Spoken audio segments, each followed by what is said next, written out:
Welcome back to another episode of the Enthusiast Lab. I'm Julia. And I'm Nick. And this is the Enthusiast Lab. Fuck oath.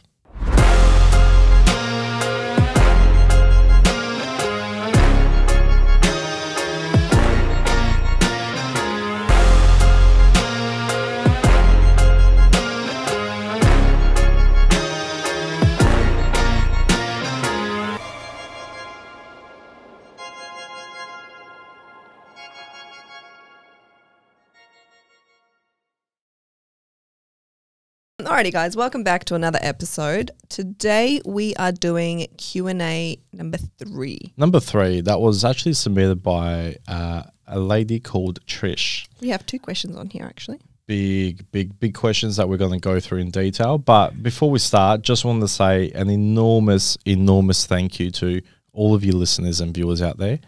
We officially hit 5,000 downloads on our episodes. We are 9.5 months into doing these podcasts now. We haven't even hit 12 months, and we've got 5,000 downloads recorded, mainly from like Spotify and Apple Podcasts. Yep. But yeah, and then viewers is like hitting nearly 1 mil from all of our socials. From so the reels and everything, fucking yeah. wild. So Huge to thank all you. of you legends, fucking thank you. And I really appreciate all the support that you guys have done and given to us, and helped that reinforce them with a lot of the feedback. So let's fucking get straight into it. Oh, okay. I was going to say What? we have just gotten back from Oh Scotland. yeah, we did that too. So if you guys listened to episodes way back when, we mentioned we like to travel twice a year as a minimum. Normally in the March area and then in the October area for when we got married and when we got eloped. And it's just to try and avoid having burnout, avoid, Yeah, 100%. A big one is like, we're also human. Like, we need to take some time away.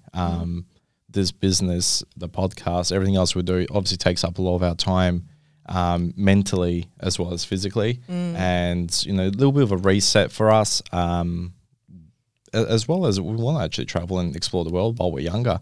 I don't want to be doing it, personally, I don't want to be doing it when I'm 50, 60 years old as a little fucking decrepit fucking walking around and shit. So, like, I'd prefer to do it when I'm younger, especially, like, some things, that we've already experienced is much better when you're a bit younger than being a bit older. But, yeah, and like you said, a real big one is to avoid burnout. And the busier that we're getting, running 2 states, it consumes a lot of our time. And, the last thing that I've explained to a lot of clients as well is I'm of no fucking use to anyone if I'm burnt out. Yeah. I'd rather disappear for a week or so, come back refreshed, and let's hit the ball running. Like, go full steam ahead. That's where I'm a 0 to 100 person. There's no in between. So you shoot at the hip, ask questions later. 100%. So, if that means go take a bit of a breather and come back, absolutely, that's what we'll do. So if we stumble today, bear with us. We are just getting back into the swing of it after a month, so bear with us. I'm all good. You're the only one that's going to stumble. Okay, yeah, I will be. So today we have 2 questions. One is from Lucy and one is from Trish. So I will read out the question from Lucy first. Who's Lucy?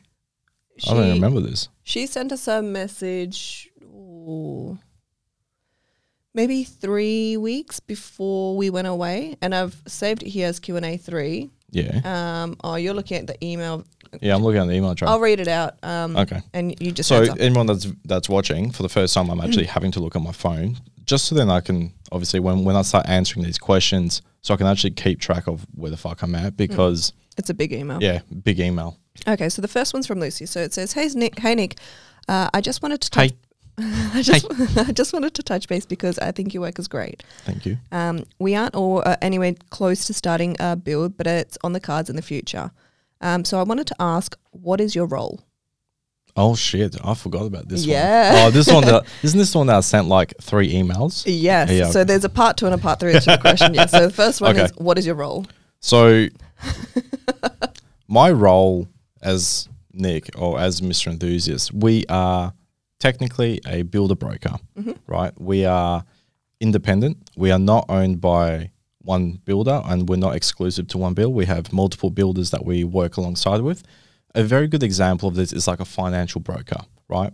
A financial broker is an independent person that works alongside multiple banks and tries to find the best option based on your circumstances and advises these options might be best suitable for you. We do that except for builders. Yep. As well as that, we also help assist with our own brokers that we work with.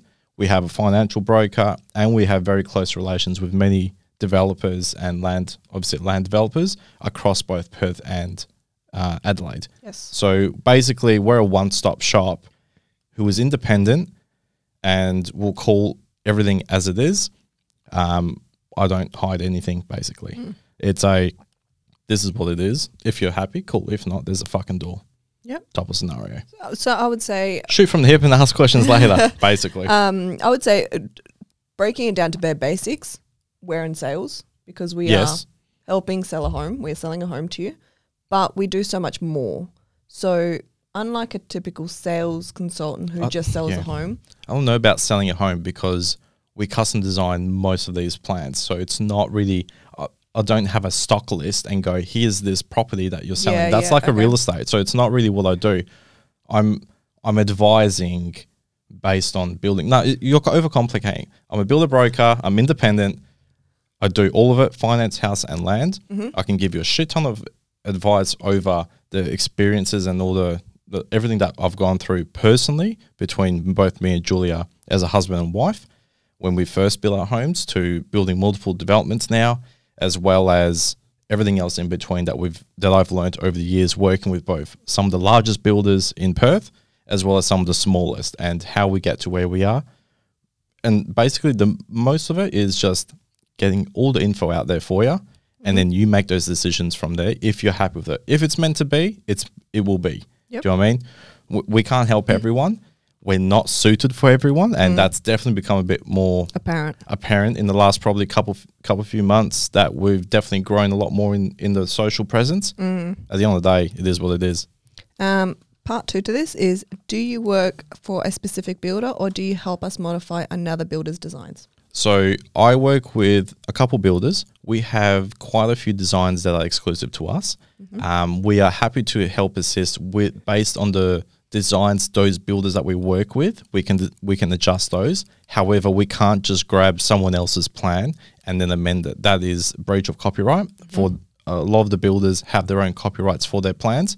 However, there's only so many different 3 and 4x2s that you can actually design. So we might have something similar. So let's grab something that is very similar to what you're chasing that will work within the budget, and then we can customize that floor plan to suit your requirements. Yes.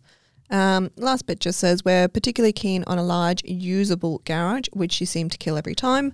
Any info would be great.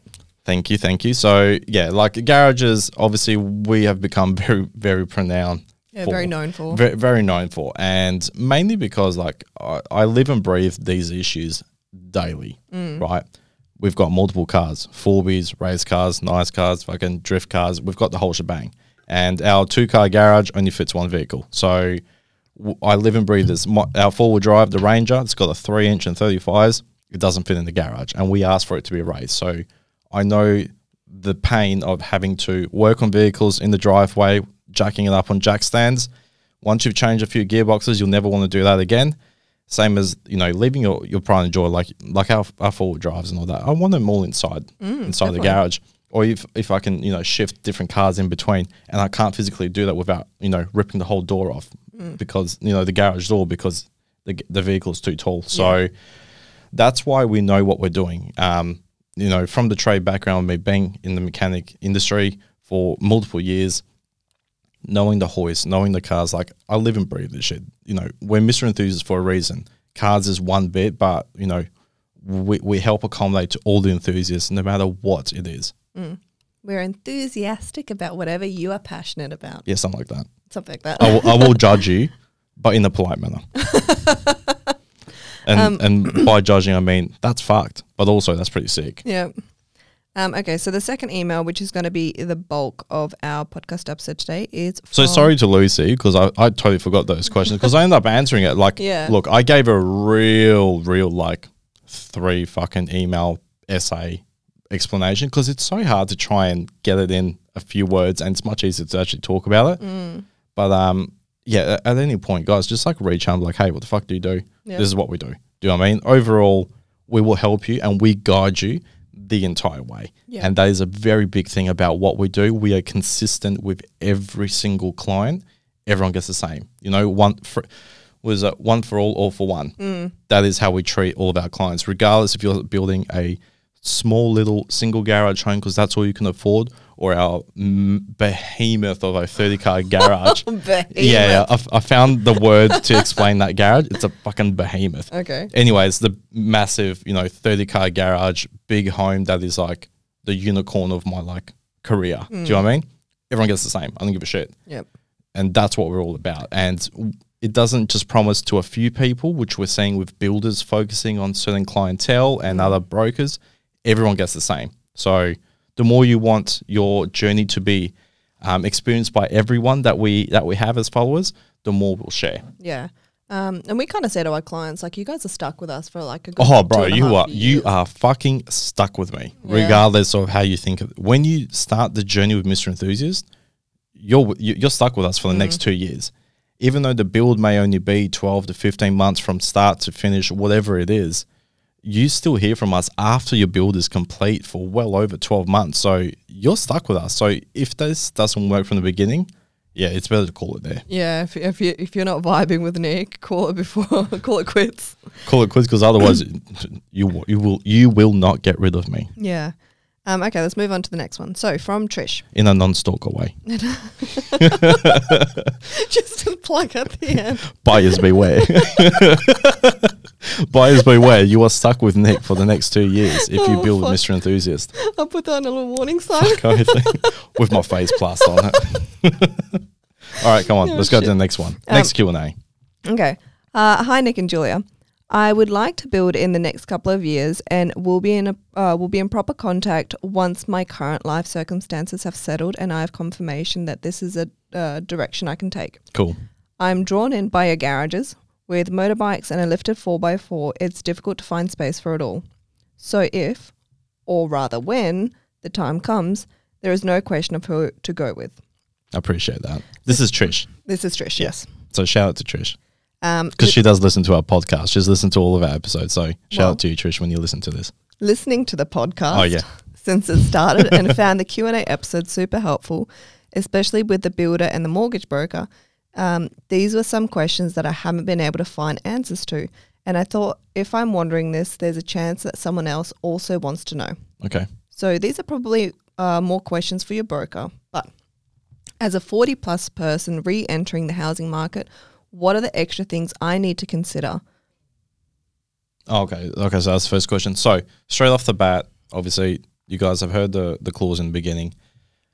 I'm not giving any financial advice or anything like that. Every circumstance is individual and different, and let us help you guys with our financial broker that can really assess those situations. Sorry, I realized I didn't finish the question. No, that's right. So before you finish it, basically a lot of these is going to be financial, questions, or, not even advice, just like, who do we go to? Do you know what I mean? So I'll answer this as best as I can. This is based on a lot of the experiences that we've been able to help many other clients well into the 40, 55 plus range, and got them approved with our financial broker. So there may be some insights I might be able to help throw, and as well as both Julia and I, we've both finished our brokering degrees. Mortgage broker degrees. Mortgage broker degrees. So we definitely have a bit more of an insight from the back end about compliance and all that we can help try and just throw some of that info out there for you guys. So go start the question now. Sorry. As a 40-plus person re-entering the housing market, what are the extra things that I need to consider? And is there a stigma from lenders towards those over 40? Okay. Number one is there a stigma? No. Directly, there is no stigma whether you are a 20-year-old applicant, 40-year-old, etc. A lot of what you need to take into consideration is the fact that the banks are lending you this money, right? So at the end of the day, they want to assess the risk management. It's part of with the lending criteria, and they want to make sure that they minimize this risk as much as possible. Most of the mortgages that are done, right, usually are over 30-year term. Yes. So if you're 40, 45 years, technically that means that the completion of the loan might be in that mid-70. Do you know what I mean? And, sometimes I can't recall exactly. I think it's 68 now. before people call, for retirement. For retirement, stuff like that. So these sort of things can be a bit more of a concern when you're a bit of an older applicant. Now, how it normally works when we're first meeting with someone, especially someone in that's a bit more older, we go through your basic info, your finances, your assets, any liabilities, etc. And something that a lot of the brokers tend to let us know, and for us to ask the questions, is about, have you got anything in superannuation? Have you got any other assets, etc.? Because this can help with the application when you're an older client. Mm-hmm. And the reason why is because it helps with an exit strategy. So what that means is, if they're going to give it to you over 30 years or 20 years, but you've got quite a lot of cash in your super and in other assets, you may not be as much of a risk. So the banks may be more prone to still be able to lend to you. Whereas if you've got a lower income and then higher age and high debts and no assets behind you, that's way too much more of a risk for them. So that's where it might be a bit more difficult. So in terms of a natural stigma, not really.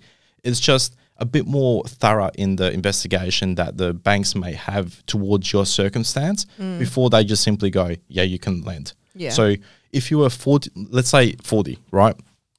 And you were earning 100K a year, no debts. And then you had a 20-year-old, 100K with no debts. It is much easier for the bank to lend to the 20-year-old because by the end of that completion of the 30-year loan, they're only going to be 50. They'll be still working technically. Whereas from 40 to 70, it's a bit more of a risk. So that's why they'll be asking for a lot more information potentially. So don't ever think it can't be done, or there's favoritisms to one or the other. At the end of the day, they're lending you a shitload of money, so they just want to make sure that they're covering their ass, and that's what it's all about. Basically, they're making sure that the money they lend you, they're going to get back. 100%. It's at the end of the day, it's a big risk for the bank, so they just want to make sure that if they're going to lend it over this period of time, if God forbid something happens, can they get their money back? Yeah. Okay, and it then says, something I've noticed is the focus on first home buyers, but what about those of us who may be coming in after some big life changes, like kids growing up and moving out and so forth?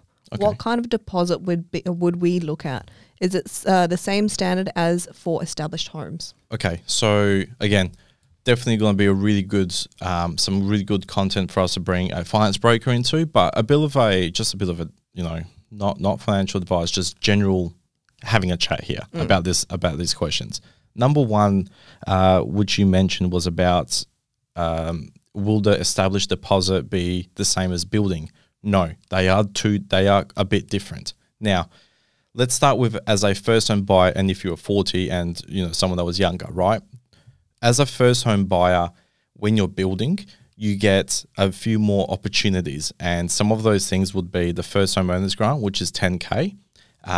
So that is, usually, applicable into the finances and etc. to help cover some of the fees, settlement fees, etc.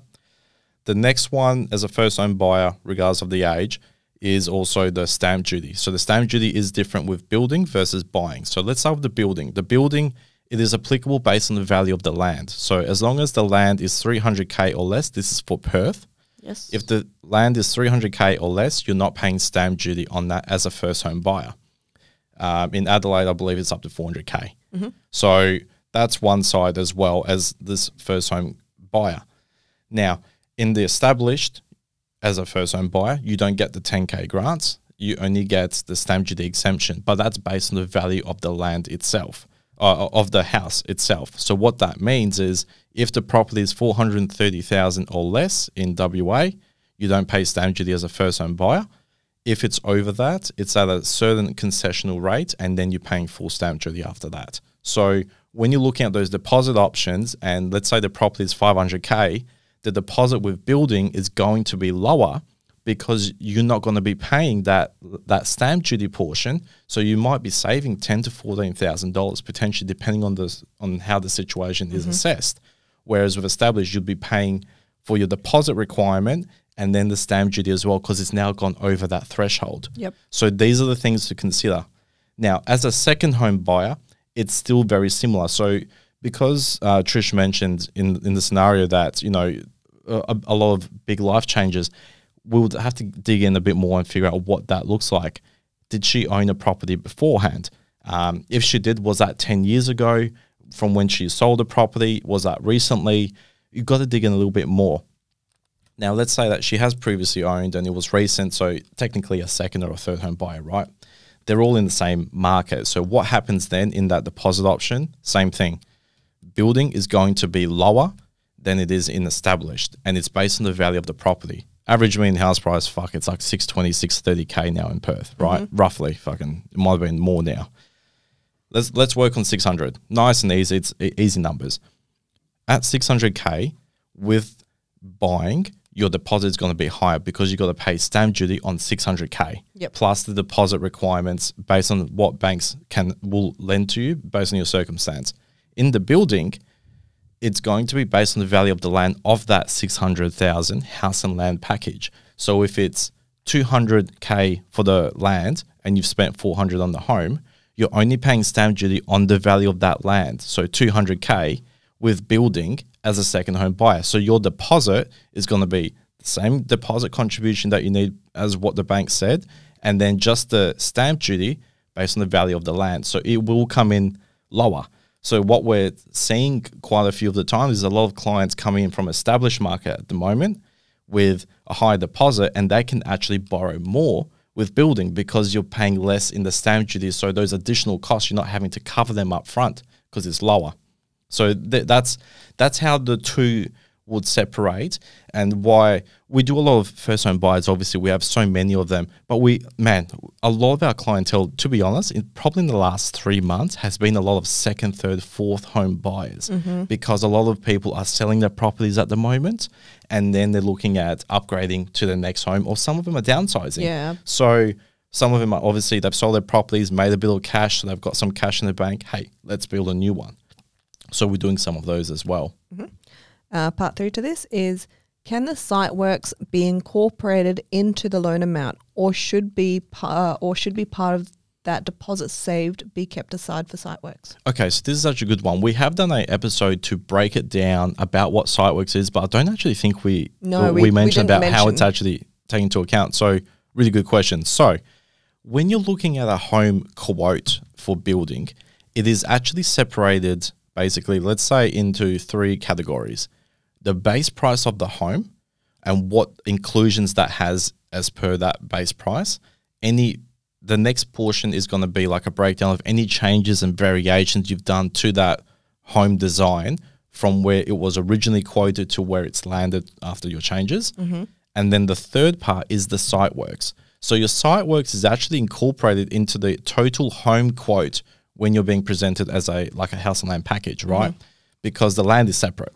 So in the build side, you've got your base price with any inclusions that are included in that. So say the base price of a home's 350,000. Yeah, 350K for this home that's a 4x2, blah, blah, blah.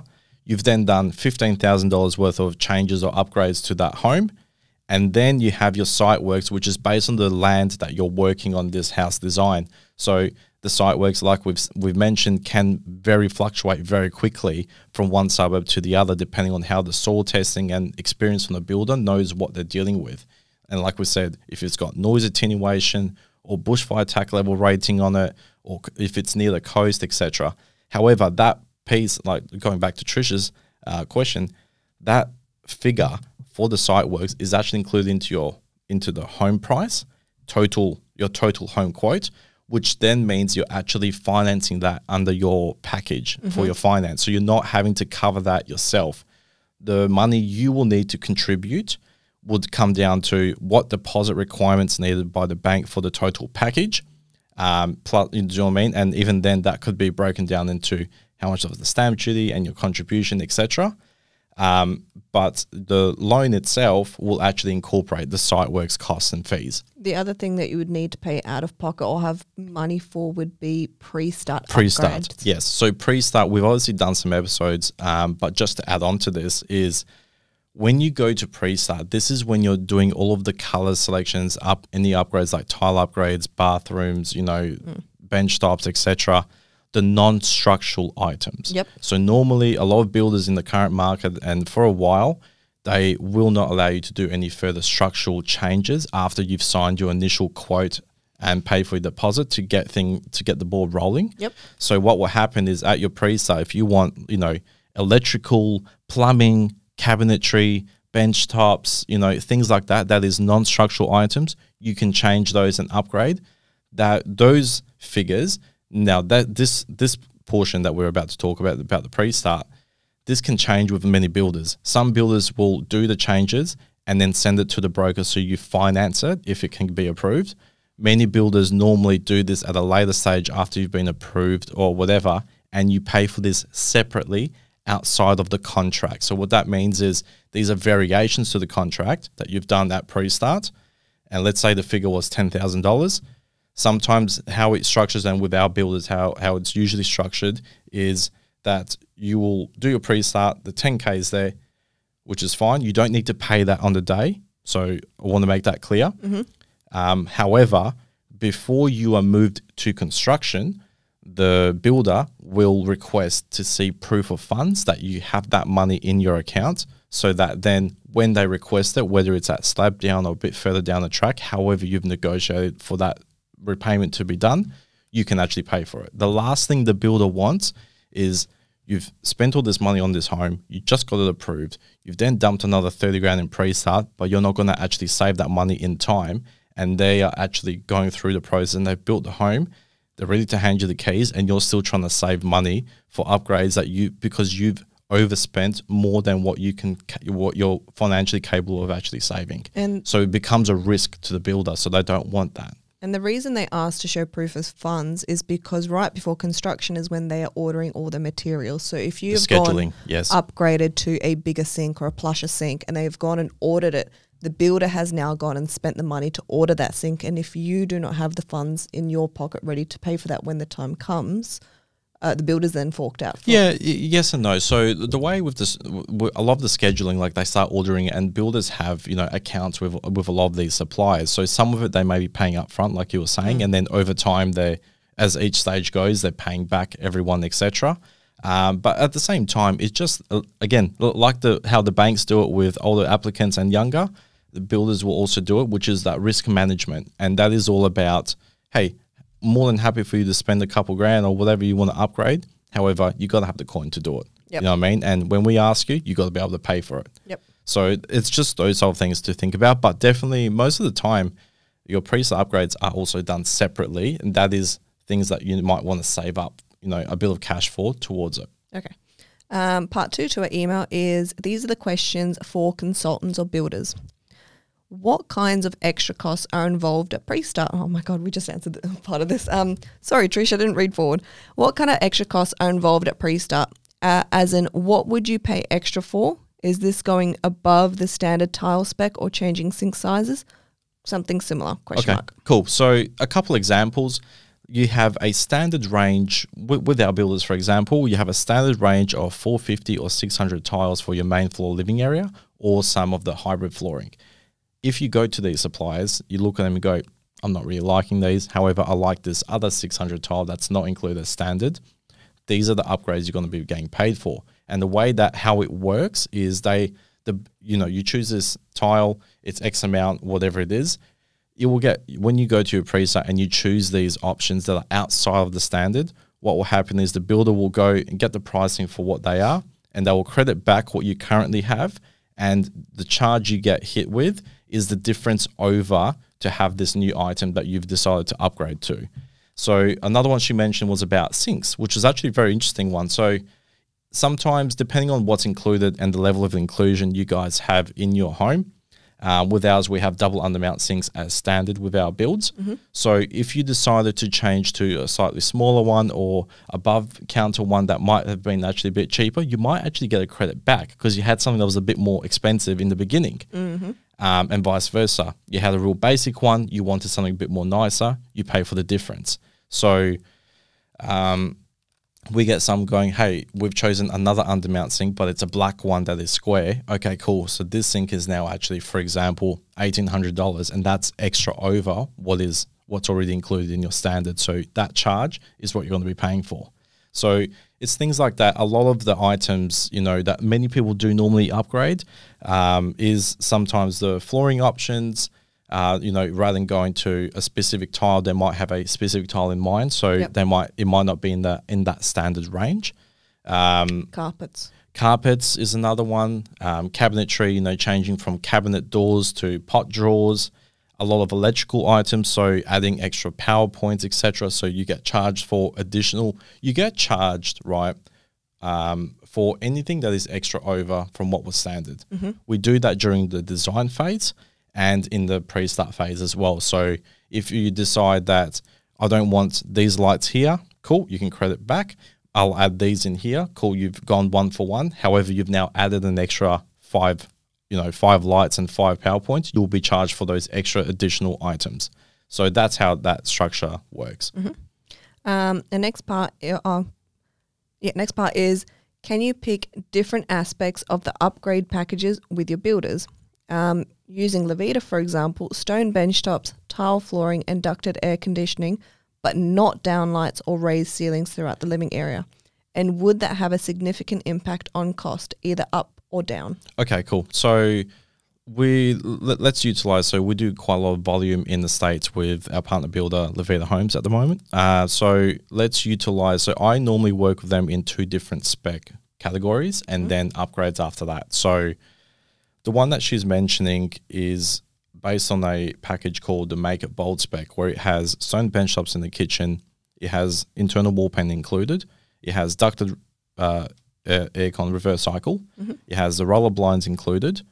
And I think that's basically it. So it doesn't have LED downlights. It doesn't have raised ceilings in there, right? So that will be at a specific rate. However, when you decide to go to the next one, which we do a lot of, which is the Make It Shout, which is that slightly higher, that then converts and you have stone bench tops throughout the home, not just the kitchen. So laundry and bathrooms are included. You then have 31 course ceilings in the living areas, so it's a structural larger change. Raised ceilings in the alfresco as well at 28. You then have 30 LED downlights. Mm-hmm. So not just, 10 LED downlights saying it's an LED package, it's 30 of them. It's actually itemized. And then you have, rather than 450 tiles, you get 600 tiles in the living areas and a slightly broader range of hybrid vinyl flooring. Mm-hmm. So there are quite a few, and that roughly depends on the size of the home, but on average, roughly, Levita, but it's anywhere between 9 to 11 grand based on the size of the home for that upgrade, which obviously is a bit more. However, if you itemize each item, it actually ends up costing a lot more. So sometimes going for that slightly higher package, you actually get it more of almost like a discounted rate. So it just comes down to the budget of what we're initially looking at and seeing what we can or can't include into it, and then seeing what items are really important for you or what you might be able to do afterwards, and then accommodating for it. What Trish is asking though here, that was a really good explanation, and we really need to do an episode on inclusions, because I don't think we've done it. I thought that's what she wanted. What she's asking, she's asking is, can you pick different aspects of the upgrade packages? So what I think she's asking, and if I'm wrong, then you know what, this answers another question that I've just kind of come up with now, is say that a client, like throughout every single package that you have, all of them will have, say, aircon, stone bench top. Okay, well, let's go with stone bench top. So every single package will have stone bench top to the kitchen as a minimal. Yes. And she, this is all hypothetical. Let's say Trish wants to go for the Make It Bold spec, but she does not want stone bench tops at all. Cool. She does not want it. Yep. Can she take that out? Yes. So you can, once you've chosen and accepted a quote for whatever specification that has with the inclusion. So let's say in this one, the Make It Bold, so the more simpler version, and you went at pre-sale and went, I don't want the stone, I want laminate again. I don't want painting, I want to do it myself. That is okay. I cringe at the fact of someone not doing painting inside their home as well as stone bench top, because we had to pay for them. We didn't actually do the painting. It took us 7 years to do our own home. So there's just a personal thing from my end, because it is a bit harder to do. Now, going back to it, yes, you can do that and you will get a credit back. And this is where I was coming back to before, where it's going, if you start with a simpler package and then go, oh, now I want to raise the ceilings, now I want to add the 30 LED downlights, now I want to add these things, these items separately might actually cost you a lot more than just going to that next higher package up front because you get it at a discounted rate. And when you're getting items credited back from a package, you will not get it at the full rate because it is done at that discounted to, sharpen the price from the builder. So what you might get at retail when you add it yourself as a variation will be full price, but you might get it credited back at potentially 70%. So it is something to think about because you'll be like, oh, well, hold on, you're charging me, for example, $2,500 for 30 downlights, but then you're only crediting me back on the higher package only $1,700. Yes, because it's on that discounted rate, so you don't get the full amount back. So it just depends what you're trying to chase and what you're trying to do. The more clearer that communication is with us up front, the clearer we can try and direct you which way it is. Man, there are some things we just literally say in the pre-start tips that we send to our clients, do not fucking do with the builder. Like, it's not worth it. You're spending 3 times the amount doing with the builder that you could do yourself as soon as you move in. And it's not like you must do this ASAP when you get home, otherwise the house is shit type of thing. It's something you can do that you can save a lot of money, but also, do you know what I mean? It's up to you. You know what your finances are. You know what you can afford, and we've done as much as we can. The ball's in your court after that. Lucky last question is, how adaptable are house plans? E.g. removing bedrooms, adjusting bathrooms to add or remove a bathtub, and would this increase or decrease prices? Would you have to go to a custom build? Okay, cool. So do I need to go to a custom build? Normally, no. Depends on how much you're modifying this floor plan. If we can start with a base floor plan, and this is what we do 90% of the time to get it real sharp, the price as much as possible with our builders. You start with a base design that is very similar to what you're chasing, where the bedrooms are orientated where you want, the theater is where you want, the garage is as big as what you're chasing, the alfresco, the kitchen, etc. As much as possible straight off the bat. Then the less changes you do, obviously, the better it's going to be for yourself. The way our builders work and how we work together is when you're doing changes, if you remove items out of the home that were originally there, you get money back. If you add material that wasn't there before, you pay for the difference. So let's take a theater into consideration. The theater is currently open with a couple walls, but it's not completely closed off. And you've decided, I want to get rid of the walls, which we've done quite often, to enhance, the living area because it will make the area bigger. Not a problem. You'll get money back based on what the rate is for that brickwork that you no longer are using. Do you know what I mean? So you'll get the money back.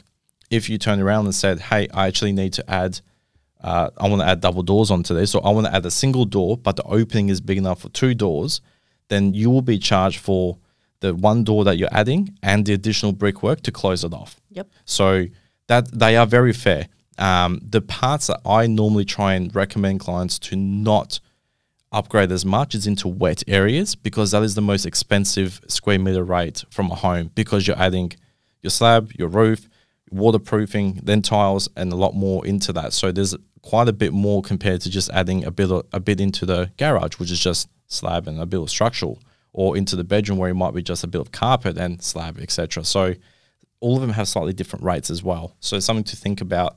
In the bathroom, there was a good one that she mentioned, was about, deleting bathtubs, etc. In the spare bathroom, we've done this quite often where the clients will go, we don't give a shit about the tiny little, ankle weather of a bathtub. Mm-hmm. Would rather expand the shower, make it a double shower and a larger vanity in there, or maybe make it a double vanity in there because they've got, teenagers for kids. Not a problem. So what will happen? We first start with deleting the bathtub. You get a small credit back for that. Then we relocate and extend the shower. So the extra area needed for the shower, for the waterproofing, etc., like in the bigger frame, etc., that you'll be charged for that. We've then extended the vanity. So we've made more bench top, more cabinetry, and then you've added additional plumbing for another waste, for another basin as well, and another tap. All those additional items that weren't there before, you'll also be charged for, and we put that into one item. So then you see, okay, this change in the bathroom, we've removed this, we've added this, this, and this. This is now the charge extra over from any credits. Yep. So they are very fair in it. We do that a lot with a lot of our designs. Hand to heart, let's say the last 2 years, right? The last 2-3 years, I've probably done 2 out of the few hundred over what 150, 180 homes that are actually dead standard, that haven't done any changes. Otherwise, I'm always amending them because everyone has their little tweaks and little perks that they would rather in the home. Some of them are almost perfect, but there's one or two changes. So just get it exactly that's going to accommodate to your lifestyle. So it's just something to think about. Yep. Lots more to plan and think about, but for now, cheers and have an awesome week. You're most welcome. Hopefully that's really given to a lot of you listeners as well a little bit more about the Q&As. Like, you know, there's some fucking killer topics that we just hit over, and I think, again, you know, the more questions you guys have, stuff like this, more than happy to really share it out there with you guys. And again, I'm an open book, man. I'll just call it as it is. Some things I may have to hold off, like we were saying, financial advice. We're not giving any of that, but this is based on experiences and what the advice we've been given by financial brokers as well. So, and we just like to relay the information because it's so hard to get that information out of brokers, out of this, because then they've got their own licenses because they credit, you know, representatives of a licensee. There's only certain things they can say before they can be in trouble. Fucking just ask, man, or just give us a call. We'll sort it out for you. Yeah, and we did send all of Trisha's questions off to our finance broker as well. Yeah, absolutely. So we got it all double check with her first, and then we responded to her directly anyways. Same thing, like at the end of the day, man, we're just here to throw some ideas, and fucking if you're happy with it, cool. If not, whatever. Perfect. Let's plug. Oh, we done? Yes, that's it. So you can find Mr. Enthusiast on Facebook, Instagram, TikTok, website, Google, YouTube, Apple Podcast, and Spotify. Yes. Please leave us a rating or a review. It really helps us in the back end. 100%. Download the episodes. I want to try and hit 10K before the end of the year for downloads. You're putting no in the pressure, guys. Now. no pressure, guys. But download, like, and follow us. And just remember, guys, we're not here to fuck spiders. Have a good day. Thank you, guys. Bye. Bye.